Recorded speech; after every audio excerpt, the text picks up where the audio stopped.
market had been eagerly awaiting the announcement of a key tenant for Moorebank, and it finally came through yesterday with Woolworths being announced as sort of a marquee tenant for the project. Signed up to a long-term lease where you've got a 20 initial term and then 30 years of extension. So obviously a high-quality tenant for that project, and really vindicates the sort of the Moorebank project.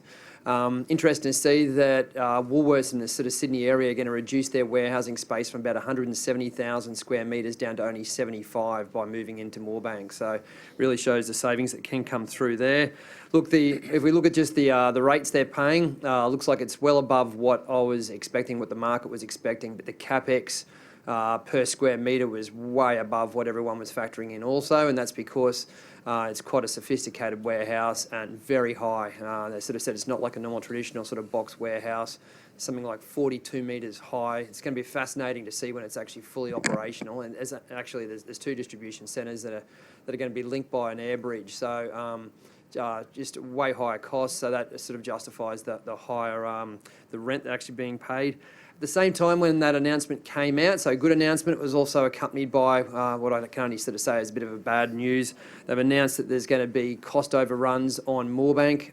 They've sort of specified just one part of that, sort of $60 million increase, but saying they're going to update the market with the remainder of the cost increases at the full year results. So undisclosed just how much that's actually going to go up.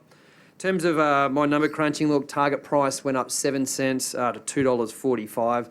Stock closed at $2.91 yesterday. To me, this one's just run too hard. So look, I've actually pulled it back to a reduce, from a hold to reduce. I suggest you actually look at sort of trimming or selling into this share price strength.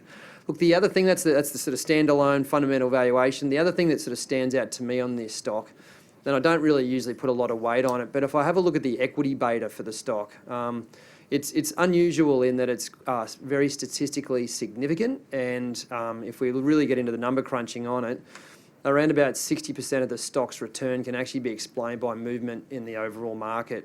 So what does that mean to me? If you're worried like me about a retreat in the market, this thing will actually move, will be more sensitive to a market downturn than the overall market. So it's about a 1.3 beta. 10% fall in the market, this thing should on average fall about 13%. So it's just something else that's sort of sitting in the back of my mind there to do with the stock. Where could I get it wrong? Well, in the short term at least, they are running a monetisation process for Moorebank. It could be that somebody out there actually pays up a lot more than I've factored into my target price for Moorebank, but I actually think I've got a pretty solid valuation in there for it at the moment. So it would surprise if it really someone pays up a hell of a lot more than what I got factored in.